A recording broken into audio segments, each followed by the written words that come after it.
Fala pessoal, tudo bom? Estamos aqui para mais um Tribos aqui podcast, né? Nessa versão aqui mais do que especial, estamos até utilizando aqui a perspectiva aqui da própria Singularity, né? Estou eu e a doutora Viviane, ou como ela disse que eu chamei ela, né? Vivi. Dentro dessa proposta de gravar, né? Conteúdos com pessoas interessantes que a gente encontra aí nessa jornada de vida. Né? Hoje eu estou aqui com ela e aí queria que você se apresentasse, né? Já que ela disse que eu não posso chamá-la de doutora, né? Então, Vivi, né? Eu gosto muito de utilizar uma frase, né? Que até no podcast do Mamilos, né? Não sei se você já ouviu, que a Jubalá fala: quem é você na fila do pão, né? Então assim, quem é a Vivi na fila do pão? Quem é a Vivi? Então, bom, prazer, Edu, estar aqui com você. Prazer estar nesse momento aí de conexão no Singularity. Acho que este momento já é resultado, né, do que a gente veio fazer aqui, né, de conexões, de trocas de experiência. Bom, eu tenho 47 anos, eu sou médica de formação, sou intensivista e estou formada desde 2000. Eu trabalho na BP em São Paulo. Eu sou paulistana, né, não tenho filhos no momento, por enquanto. E tô aqui, vamos lá. Legal. E aí, pessoal, para dar um contexto, né, a gente exatamente nessa troca via uma colega da gente no Executive Program, e durante uma das trocas ela falou de um projeto, né, e aí como na FWK a gente tem sempre essa questão de mudar o que sempre foi assim, né, que ela falando dos acontecimentos dela e das narrativas dela sobre o processo, por exemplo, que a gente passou lá do Covid, e ela teve um caso super legal, né, que eu queria, na verdade, nem falar o que era, né, queria de repente que ela narrasse qual era o desafio, qual era o problema. Por que eu fiz questão de fazer logo esse vídeo com ela, pessoal? Porque, primeira coisa, assim, é mundo real. Segunda coisa, impactou todos nós, né? Então, se você está nos ouvindo, é brasileiro ou brasileira, né? E talvez você vá ter tanto orgulho de conhecer a Vivi, né, nesse primeiro momento aí virtual, mas depois real, exatamente como a Vivi, não só o time, né? Mas aí, Vivi, eu queria que tu contasse um pouco do contexto que aconteceu e como foi que vocês enrolaram, e a gente vai trocando uma ideia. Então, assim, a gente estava conversando, jantando aí há 2 dias e veio essa história contando um pouco das nossas vidas, e aí eu contei da minha vida de intensivista, né? Então, na época do Covid eu estava na linha de frente, e aí, naquela loucura, começo de pandemia, a gente não sabia o que fazer, aquele medo. E aí nós tínhamos um grupo de amigos, né, de 6 intensivistas, cada um de um hospital diferente, e a gente também faz pesquisa. Sim. E aí veio aquela coisa assim, puxa, eu queria fazer pesquisa no meu hospital. Pra gente ver se tem alguma medicação, alguma droga, enfim. Só que assim, sozinho, a gente era muito pequeno. Apesar de estar em grandes hospitais, a gente ia ter ali uma visãozinha do mundo muito pequeno. E aí chegou num domingo à tarde, a gente marcou um encontro virtual entre os 6, falou assim, quer saber? Todo mundo aqui topa de fazer pesquisa junto? E é óbvio, né? Então a gente já trabalhava junto, éramos amigos, e aí vamos fazer pesquisa junto, vamos. Só que aí tinha uma questão, todos éramos de hospitais concorrentes. Então, assim, eram grandes hospitais que são concorrentes, mas que naquele momento a gente falou assim, poxa, vamos fazer o inverso? Será que a gente saiu daquela reunião primeiro com aquela coisa sonhadora, aquela coisa idealizadora, poxa, será que aquela coisa de vamos mudar o mundo, né? Sim. No meio daquele caos que a gente estava vivendo, trabalhando loucamente. E aí nessa reunião de domingo à tarde a gente falou, bom, vamos sair daqui com uma lição de casa.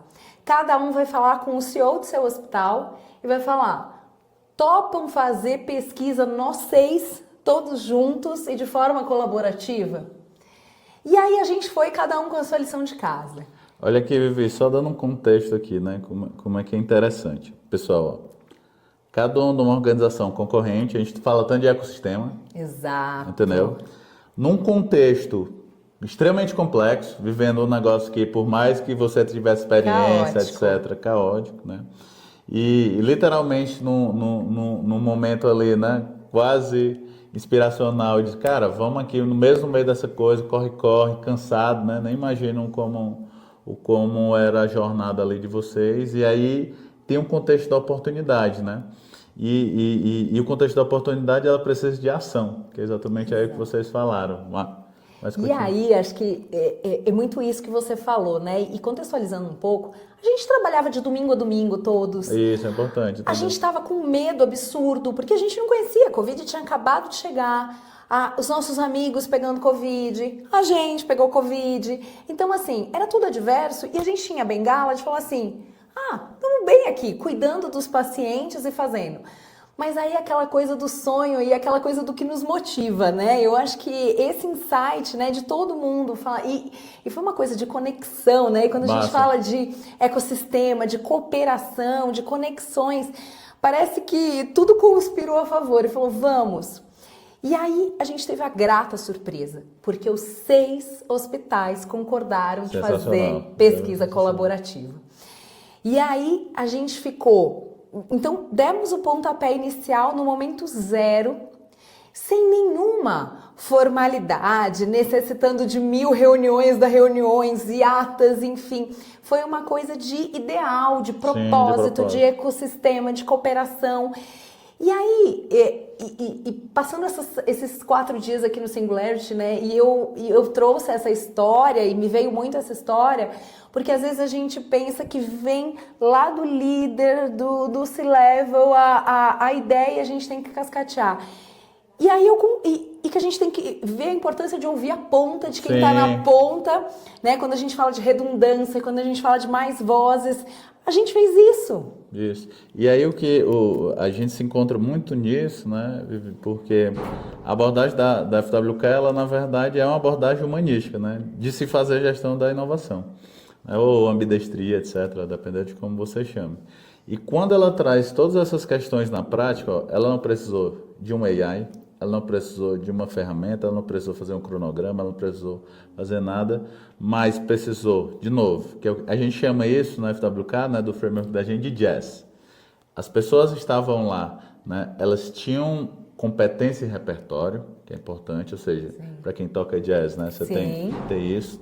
Elas tinham uma partitura, que era o propósito, né, cara, ó, o que a gente vai fazer é provar aqui, né, buscar e dar luz na ciência, nas questões sobre isso daqui, não é? Mas elas estavam num contexto de adversidade, né? Cada um com o seu repertório, representando as suas, né? E aí é nesse contexto que a gente acredita que nesses elementos desses 3 pilares mínimos, né? Vivi, o pessoal que está escutando, é que a gente acredita que mora a inovação. Exato. Entendeu? Porque aí as coisas vão acontecendo. Mas aí, continua a história. E acho que uma coisa que você falou, né? Aí vem a inovação. E muitas vezes a gente pensa que a inovação vem de grandes recursos, de grandes tecnologias. E a inovação pode vir de um bate-papo como a gente está fazendo. Total. De um encontro, de um bate-papo, do propósito, né? Então é encontros realmente. E a gente tem que estar aberto para esses encontros. Isso. Então eu acho que na vida, e lições que eu tiro disso é você sempre estar aberto para encontros, para oportunidades, porque isso gerou uma oportunidade. Com certeza, né? com certeza. Bom, e aí a gente começou a trabalhar. Veio um projeto, veio outro projeto, e aí como que a gente se dividiu? Vamos todos nos ajudar, mas cada um vai fazer um projeto, cada um vai liderar. Então a gente fez 6 projetos iniciais, só que na verdade depois viraram 10. Caramba!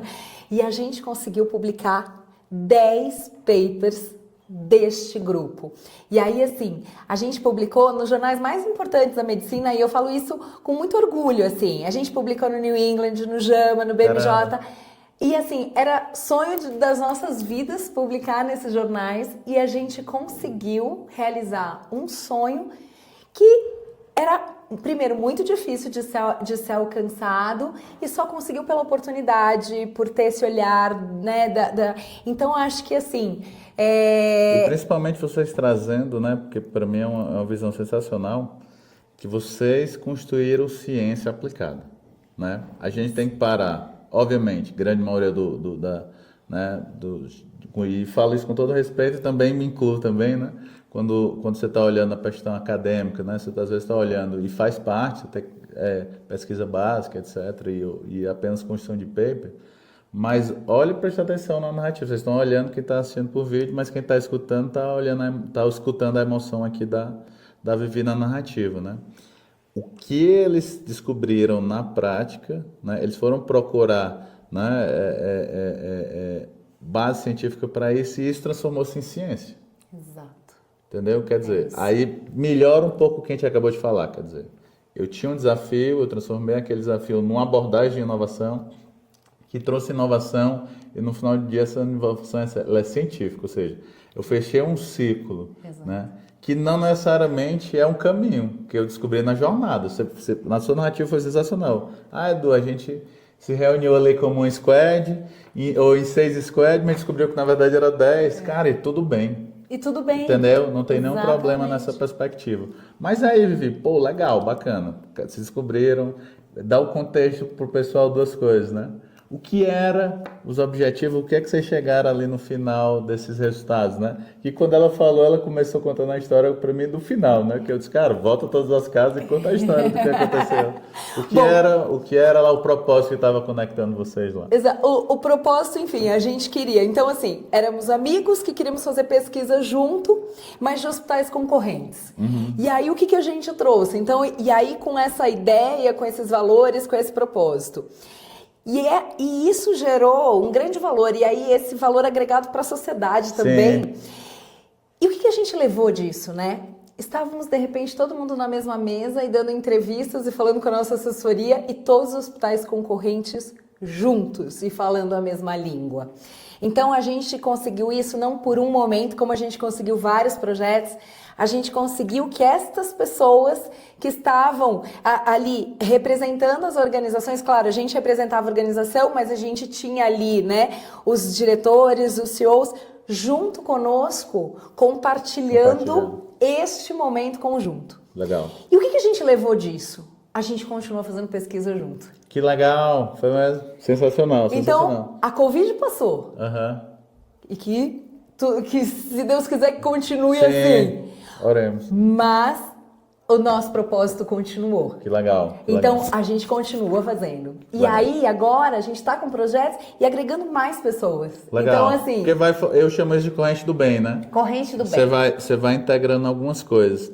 E o que é interessante, pessoal, e aí foi exatamente quando a Vivi me contou dessa história, que assim, se a gente extrapolar, né, vamos olhar agora, não... o seu bioma, eu acho que seria um bioma, ou ecossistema, eu não sei, né? Não sou biólogo, mas eu acredito que seja um bioma quando você trouxe daqui. Vamos olhar todo mundo, né? Como ecossistema mesmo.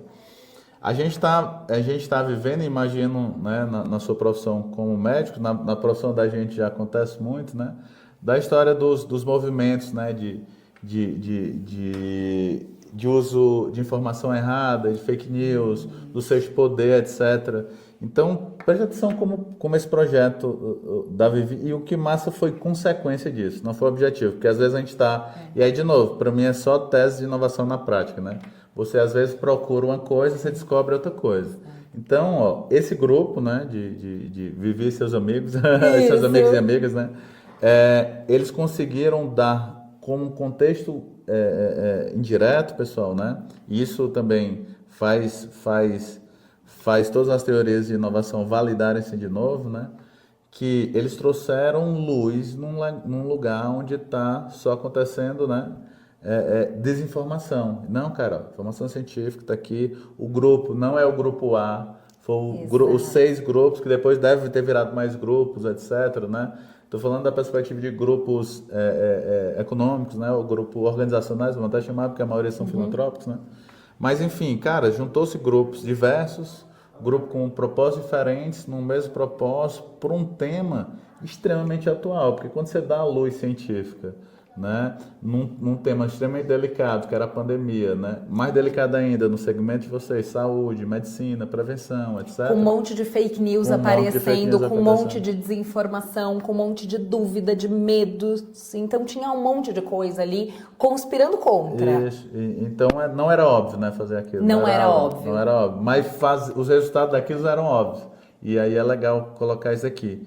Vivi, para a gente, não sei se a gente passeou ali por todos os elementos, mas eu acredito que sim, né? Se a Vivi de hoje olhasse para a Vivi do passado, né, com esse negócio, o que ela diria para Vivi assim? Cara, vai ou vai de novo? Existem alguns aprendizados que tu poderia compartilhar aqui comigo, né, e com as pessoas que vão nos ouvir aqui, que eu acho que isso assim, é de um valor sensacional, sabe? Edu, eu acho que a Vivi de hoje falaria para a Vivi daquele dia, daquele domingo à tarde. Pô, parabéns, que orgulho de você de ter feito isso, sabe? Então, tenho muito orgulho de ter participado disso. Sim. Então, assim, e aí isso me faz refletir em várias vezes de repensar e no dia a dia, de ter outros insights como esse, às vezes de coisas do cotidiano. Boa, sensacional. Sabe? De falar assim, às vezes dentro da nossa organização, a gente está lá nos feudos, né? E que não consegue se conectar. Então, isso assim, a gente está falando de 6 organizações diferentes, mas às vezes a gente tem que levar isso para dentro de casa isso, mesmo. Para 6 departamentos. Para 6 áreas, departamentos. Né? Então, assim, eu espero fazer isso de novo. Massa. Eu espero também que você faça, né? Porque eu brinquei com ela, né? Que obviamente eu não vou entrar no tema aí, depois vocês pesquisem, a gente pode botar nos comentários aqui as pesquisas dela. Né? Até porque pode enviesar aqui o contexto, eu acho que não é sobre isso, o contexto é sobre como, né? Eu chamo essas pessoas nas organizações os project thinkers, né? São pessoas que estão pensando projeto, né? Então, quando você pensa projeto numa perspectiva disso, você transforma a organização.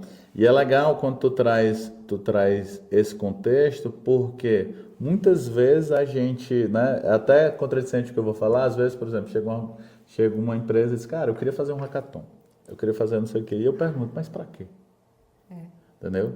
Ó, gente, vai trazer resultado aqui, você vai construir isso, as pessoas vão começar a querer trabalhar nisso, né? E aí, faz sentido? E aí, entendeu? Aí, muitas vezes, até a gente mesmo como provider, né, de inovação, o cara, pô, vocês não estão querendo atender a gente? Eu disse, não, cara. Primeiro, o propósito da gente está claro, é mudar o que sempre foi assim. Segunda questão, né, você tem um conjunto de valores. Então, do outro lado, é o que a gente sempre fala assim, o nosso próximo cliente, ele vem dos resultados do cliente anteriores. Entendeu? Então, se não tiver claro para o cliente que teve resultado naquele trabalho, e o resultado, pessoal, não estou dizendo que 100% das vezes a gente vai entregar resultado, é muito pelo contrário. Mas assim, que por exemplo, né, tem até você me fez lembrar um cliente que a gente foi fechar um projeto, o projeto não evoluiu, e aí o pessoal foi tenso para a reunião, né? E aí o CTO tinha uma visão muito legal, ele disse, pessoal, deixa eu só dar um clima aqui, eu sei que o projeto não foi ruim, mas, cara, a gente está fazendo um projeto de inovação. O fato dele não ter sido ruim foi bom, porque a gente descobriu rápido. Né? Não é o rápido da perspectiva de descobrir para ontem, mas a gente descobriu aqui junto. Cara, fez sentido? Fez. A gente não esperou lá, como eu gosto de brincar, dar o 100% no project, né? Entendeu? Cumprir todas as atividades. Cara, não tem mais sentido essas atividades? Tudo bem. Entregou aquele negócio e isso gerou valor, né? Muito bom, gostei do negócio. Para a gente dar um encaminhamento aqui fechando, Vivi. Se você tivesse, né, e escutando, imagino que você também vai compartilhar nas suas redes, etc, né? E aí, então, a gente deve ouvir aqui vários profissionais e profissionais multidisciplinares, né? Não só da área de medicina, não só da área de tecnologia, da gestão, né? O que é que seria de características de valores, né? Eu não quero menos ferramentas mesmo. Cara, o que é características de valores que tu acha que a gente precisava se enfrentar, né? Olhando nesse seu olhar aí de empatia consigo mesmo. A gente sempre brinca sobre, quando a gente fala de empatia, né? Para a gente ter empatia, a gente precisa primeiro ter empatia com a gente mesmo, né? Que empatias tu acha que são importantes ali na tua prática, né? Eu não estou falando para a gente teorizar. Cara, na minha prática eu sempre procuro refletir sobre isso, eu sempre procuro envolver as pessoas. O que é que tu elencasse aí algumas coisas que a gente pode até botar nessa redoma dessa jornada, né? Desse conjunto de 10 projetos. O que é que tu olha para trás, que elementos foi que teve importante dessa perspectiva, né? De habilidades e valores que fizeram você sair do outro lado ali com os Eu resultados? acho que... Bom, primeiro, assim, humildade. Massa. De falar. Pouco é caramba, né? Então, assim, não quero fazer sozinha. Isso. Quero construir junto, porque junto eu vou tomar uma proporção que sozinha eu não vou fazer. Legal. Então, acho que primeiro é humildade junto o espírito de cooperação. Então, assim, a gente não vai fazer nada sozinho. Sim. Ou então, se você fizer sozinho, você vai fazer uma vez. Se você fizer em grupo, você vai fazer 1000 coisas, né? 1000 vezes mais, com muito mais propósito, com muito mais qualidade. Então, assim, traga pessoas ao seu redor, ouça os outros. Então, eu acho que essa escuta ativa, às vezes a gente, né, é fácil da gente perder isso, e seja ousado. Boa, legal. Eu acho que a ousadia dá um friozinho na barriga de falar. E eu acho que quando dá o frio na barriga, pra mim é bom, assim. Quando me dá um frio na barriga, aquele medo de falar, será que eu faço? Eu me arrependo de quando eu não faço. Não faço, boa. E foi legal você trazer aqui esse contexto da ousadia, né? Que tem a ver, às vezes a gente traduz a ousadia em coragem, etc. Que não é a ausência de medo, é o que você falou, não né? É. Eu sempre, às vezes as pessoas me perguntam, quando você vai falar, às vezes para muita gente, né? Ou num trabalho X ou Y, diz, cara, no momento que eu for entregar ou que eu for entrar nesse tipo de negócio, que eu não tiver com medo, talvez não faça sentido eu entregar. Exato. Entendeu? Porque cai exatamente os contextos aí que você trouxe de forma muito simples, elegante e sincera, né? E eu agradeço demais aqui você estar aqui com a gente, né? E espero que a gente venha fazer outros momentos aí com a Vivi, né? E obrigado, pessoal. Espero que vocês tenham contribuído aqui. Vou deixar os contatos aqui da Vivi, quem quiser seguir, etc. E deixar o case dele aqui, né? Das publicações científicas para que vocês possam ler e se orgulhar. Porque vocês vão se orgulhar, se vocês já se orgulharam da Vivi enquanto profissional, igual que eu estou orgulhoso, mas eu brinquei com ela que eu estou me orgulhando como brasileiro, que vocês vão entender quando vocês lerem o que elas pesquisaram. Tá joia? Obrigada, obrigada, Edu. Tudo de bom.